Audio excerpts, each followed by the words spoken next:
Hello there, you're tuning in to Nightline with me, Norzie. The top stories. Government prepared to implement additional economic stimulus package if necessary, says Prime Minister. And UMNO pass Bersatu establish 5-man committee to discuss GE15 seat allocation.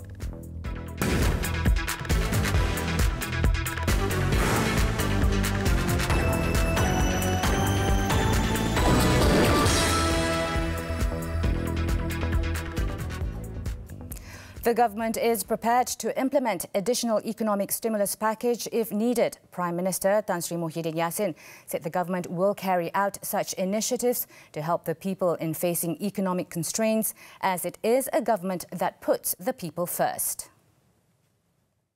Pakej rancangan ekonomi yang telah dilaksanakan adalah bukti keprihatinan kerajaan kepada rakyat. Kerajaan ini adalah kerajaan yang prihatin pada rakyat. Jika keadaan memerlukan, insya-Allah kerajaan akan melaksanakan beberapa lagi inisiatif lain termasuk pakej rancangan ekonomi tambahan untuk membantu rakyat sekiranya keuangan kita mengizinkan.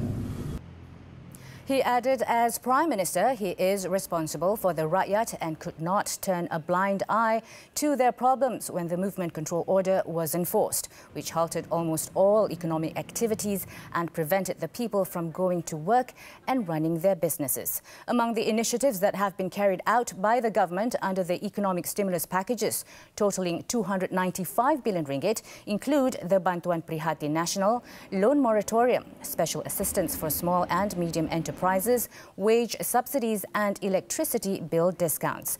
He said this when officiating the closing of PN Administration's half-year convention in Kuala Lumpur on Tuesday.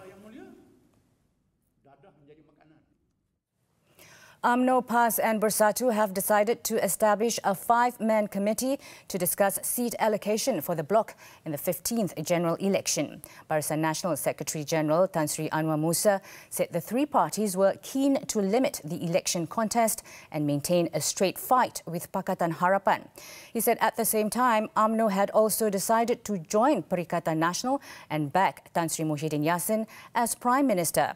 Tan Sri Anwar said UMNO and PAS have also sent a letter for Bersatu to join Muafakat Nasional. However, he added UMNO has decided that it would not join as part of the pro-tem registration involving Perikatan Nasional, as Barisan Nasional has also decided to continue using the Dacheng logo and draft a joint manifesto.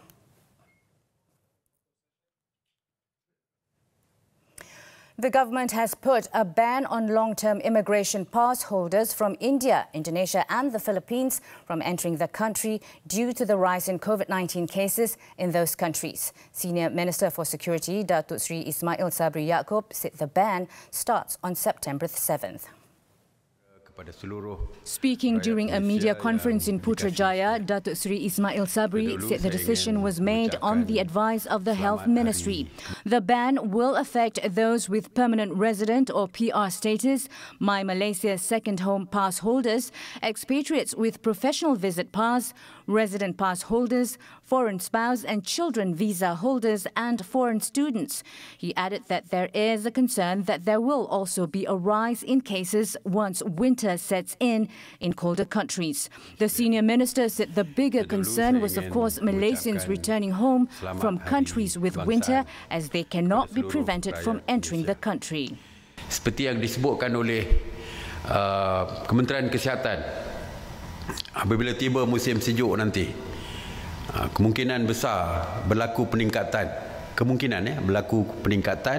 COVID positif di negara-negara yang mengalami musim sejuk. Jadi perkara ini kita sedang perhatikan, dan jika berlaku kenaikan yang mendadak, maka mungkin kita akan mengeluarkan perintah yang sama kepada negara-negara tersebut. In the meantime, Datuk Sri Ismail Sabri also announced that the Targeted Enhanced Movement Control Order, or TEMCO, for Aman Jaya in Kedah will end on September 10th. Hari ini mesyuarat telah pun memutuskan bahawa perintah kawalan ini akan berkuat kuasa sehingga 10 September 2020. Ya. Dan sehingga hari ini Kementerian Kesihatan Malaysia telah pun membuat saringan swab test kepada 12,533 individu daripada jumlah keseluruhannya 22,360. Jadi dah lebih daripada 50%. Kita jangka dalam beberapa hari selesai semuanya disaring dan keputusannya akan diperolehi selepas itu. He advised the residents in Amanjaya to follow the standard operating procedures set by the government.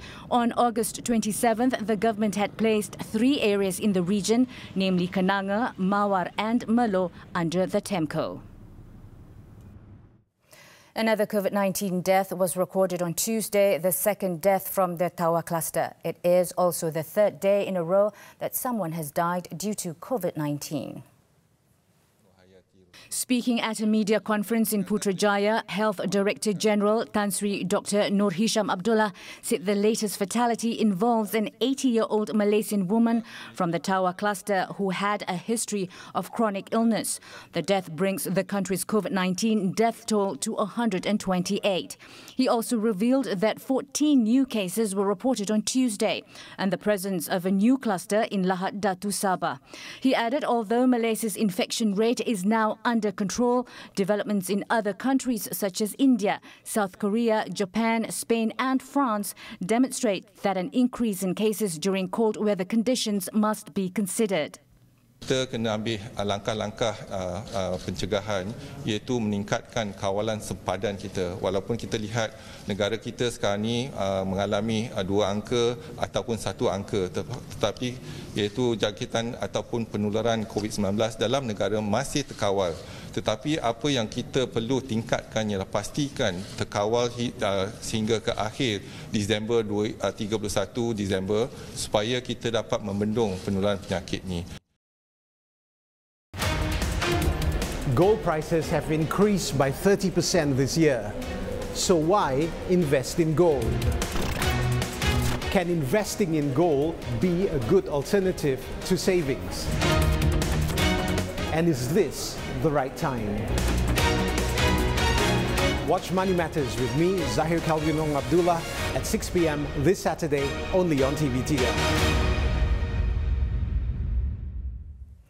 Tourism, Arts and Culture Ministry sees good potential in collaborating with Media Prima Berhad Group, especially in promoting new tourism, arts and their related initiatives and products. Its Minister, Datuk Sri Nancy Shukri, said a positive cooperation would help revive and boost the ministry's activities and promotions via the media giant's various platforms.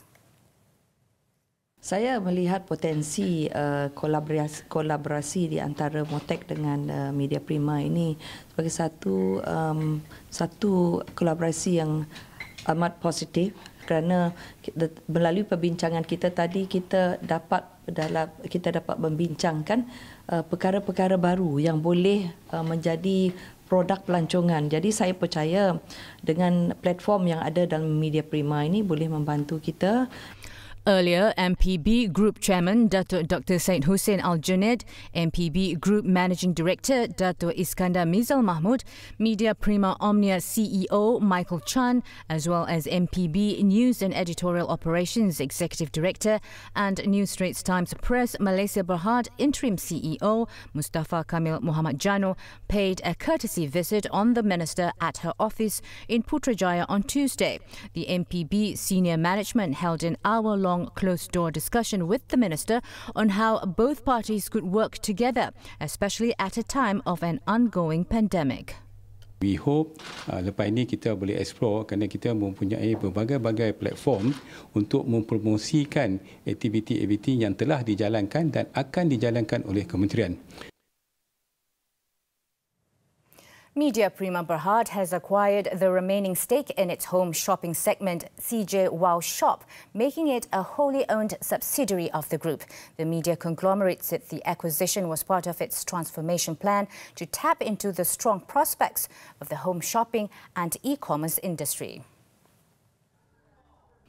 The group, via System Television Malaysia Berhad STMB, bought a 49% stake in MPCJ-ENM Sdn Berhad from South Korean entertainment company CJ-ENM Co. Limited.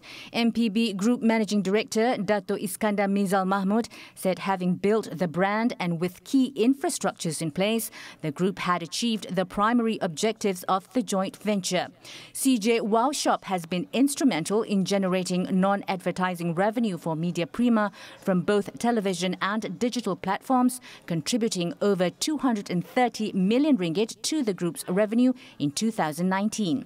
CJ Wow Shop posted a first half 2020 net profit of 6.3 million ringgit, sharply reversing a net loss of 7.6 million ringgit a year ago. Nobel laureate Professor Muhammad Yunus has been appointed the inaugural Chancellor of Al-Bukhari International University, AIU. Professor Muhammad Yunus, who is also the Chancellor of Glasgow Caledonian University, UK, and the Chairman of Yunus Centre, is appointed based on his contribution, knowledge, expertise and experience in developing the world-recognised social business agenda through various forms of awards he received.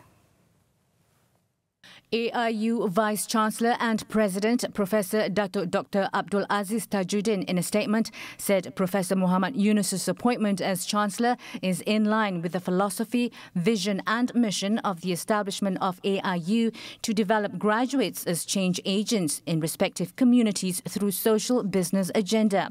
The founder of Grameen Bank and father of microcredit, an economic movement, has helped lift millions of families around the world out of poverty. Among Yunus's many awards and honours included all the three highest U.S. civilian awards, the Presidential Citizens Medal, the Presidential Medal of Freedom and the Congressional Gold Medal. He is also one of only 7 people in history that has received these awards, along with recipients Martin Luther King Jr., Mother Teresa and Nelson Mandela. AIU was founded by Tan Sri Said Mukhtar Al-Bukhari and placed under the Al-Bukhari Foundation. It is a non-profit private higher education institution with a primary focus on the field of higher education, especially in providing opportunities to obtain tertiary education to outstanding students, yet from the financially deprived family background.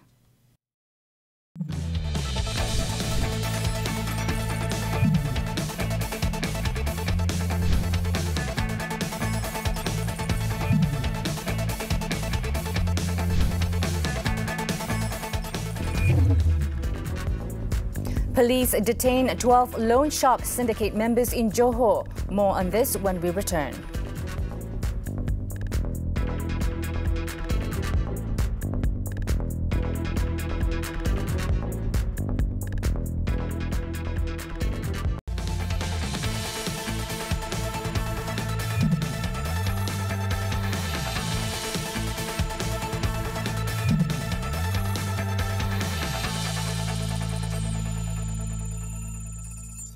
The Cabinet has approved the National 4IR and Digital Council to steer socio-economic development of the country through the use of technologies. Senior Minister for Economy Datuk Sri Muhammad Azmin Ali said the council will be chaired by Prime Minister Tan Sri Muhyiddin Yassin.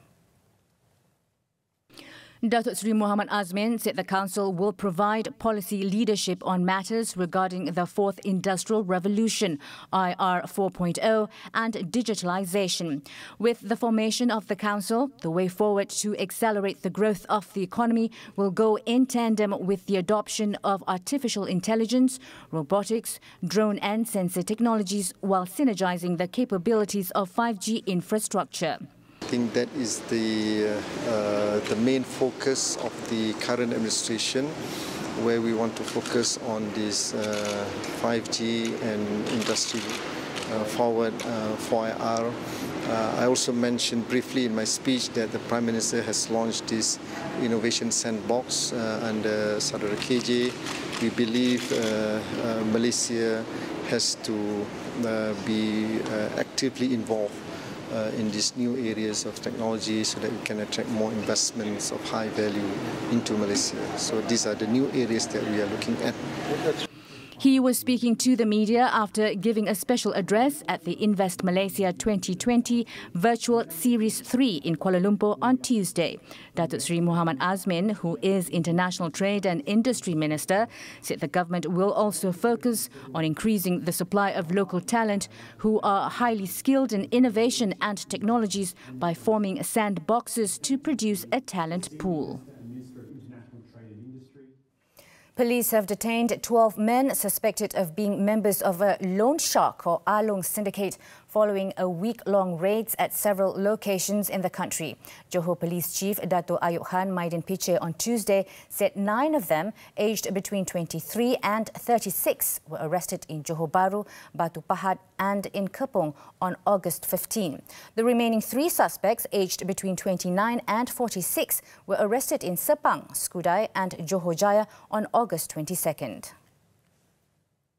Modus operandi yang digunakan oleh sedikit Ahlong ini tuan adalah mensasarkan warga tempatan yang bekerja di Singapura tuan, yang membuat pinjaman melalui online.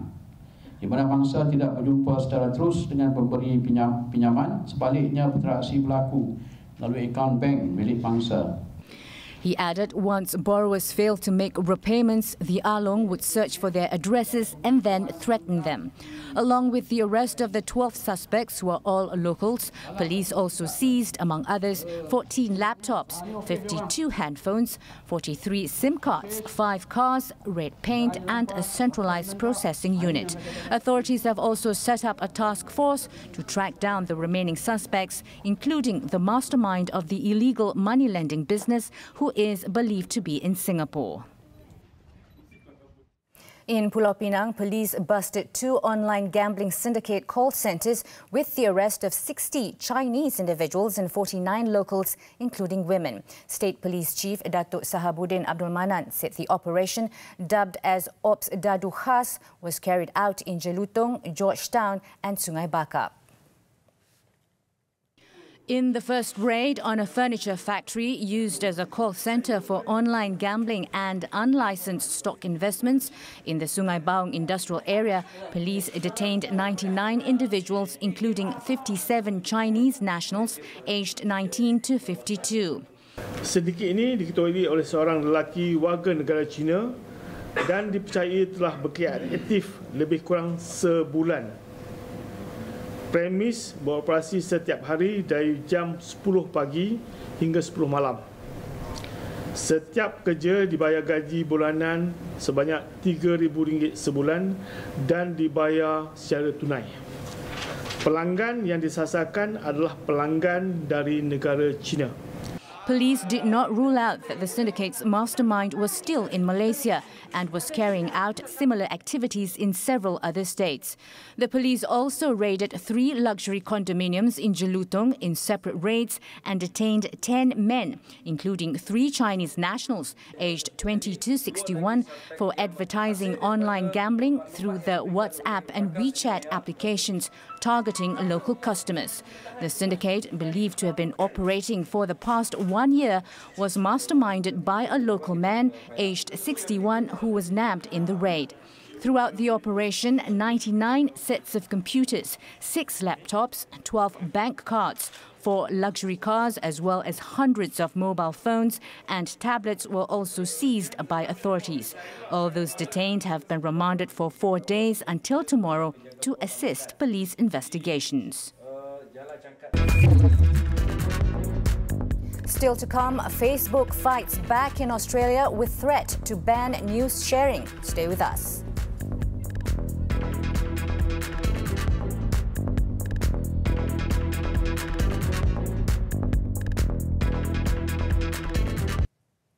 In Japan, ordinary members of Japan's ruling Liberal Democratic Party, LDP, will be excluded from a September 14 vote to choose a successor to Shinzo Abe, the country's longest-serving prime minister, who is resigning for health reasons. Local media reported on Tuesday that a decision on a shortened voting process that will exclude rank-and-file members has already been approved, and an official announcement from the LDP is expected soon. Candidates will be required to register their run on next Tuesday, September 8th, with campaigning to start immediately afterwards. A leadership contest would usually include ruling party lawmakers and LDP members nationwide. However, the LDP has opted for a constrained format, polling only its MPs and 3 representatives from each of the country's 47 prefectures. The decision has provoked some criticism, but party officials said it would take as long as 2 months to organize a broader vote, affecting discussions on the budget amid a health crisis that is also weighing down on the economy. And Facebook has threatened to block news publishers and people in Australia from sharing news on Facebook and Instagram as it prepares for a new law forcing it to pay publishers for their articles. The US tech giant said in a blog posting on Monday that the proposal is unfair and would allow publishers to charge any price they want. Facebook Australia Managing Director Will Easton, meanwhile, in a statement published on Tuesday, said the proposed legislation misunderstands the dynamic of the internet and will damage news organizations. The threat escalates an antitrust battle between Facebook and the Australian government, which wants Facebook and Alphabet Inc.'s Google to compensate publishers for the value they provide to their platforms under a royalty-style system that is scheduled to become law this year. The legislation still needs to be approved by Australia's Parliament. Under the proposal, an arbitration panel would decide how much the technology companies must pay publishers if the two sides can't agree. South Korean prosecutors indicted the heir to the Samsung empire on Tuesday over a controversial merger of 2 business units seen as a key step towards his succession in the latest legal blow to the sprawling conglomerate. According to the prosecutors, Vice Chairman of Samsung Electronics, Lee Jae-yong, committed stock manipulation, breach of trust and other offences when 2 other subsidiaries, Samsung C&T and Cheil Industries, merged in 2015. 10 other current and former top Samsung executives were also charged at the Seoul Central District Court. The 52-year-old and his subordinates allegedly had carried out a systemic scheme to take control of the Samsung Group with the least cost by deploying various unfair transactions. And in other news, Hong Kong launched a mass coronavirus testing scheme on Tuesday, but calls for millions to take up the offer have been undermined by deep distrust of the government, following China's crushing of the city's democracy movement. According to local officials, testing got underway on Tuesday, with more than 500,000 residents so far having registered.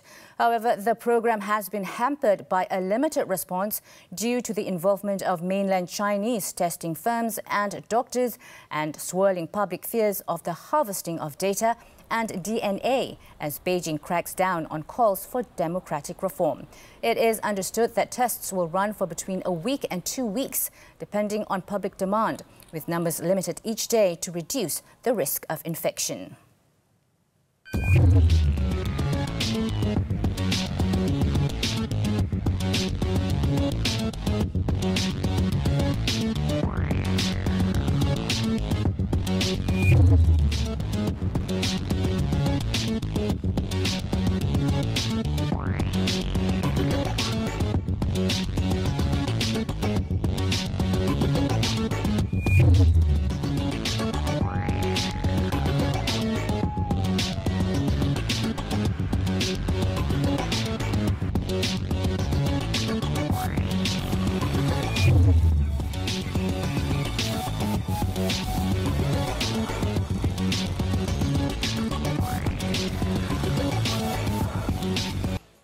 Now let's take a look at the highlights in Malaysia's main newspapers for Wednesday, September the 2nd. The New Straits Times focuses on the government's decision to put a ban on long-term immigration pass holders from India, Indonesia and the Philippines. Now, taking the front page of Malaysia's best-selling Malay newspaper, Harian Metro, is the love of a wife who single-handedly takes care of her paralysed husband, while the Malaysian Reserve underlines the uncertainties that linger on the country's unemployment rate. Do get your copies today or subscribe to the e-paper. And that's it for Nightline. As we wrap, let's take a look at the stunning footage of the Madonna della Corona sanctuary in Italy, which was captured by local photographer. The sanctuary near Verona is made up of a few buildings and a church built on a steep cliff on the side of Monte Baldo at about 774 meters above the Val Adige Valley. I'm Norzie. Thank you for tuning in and take care.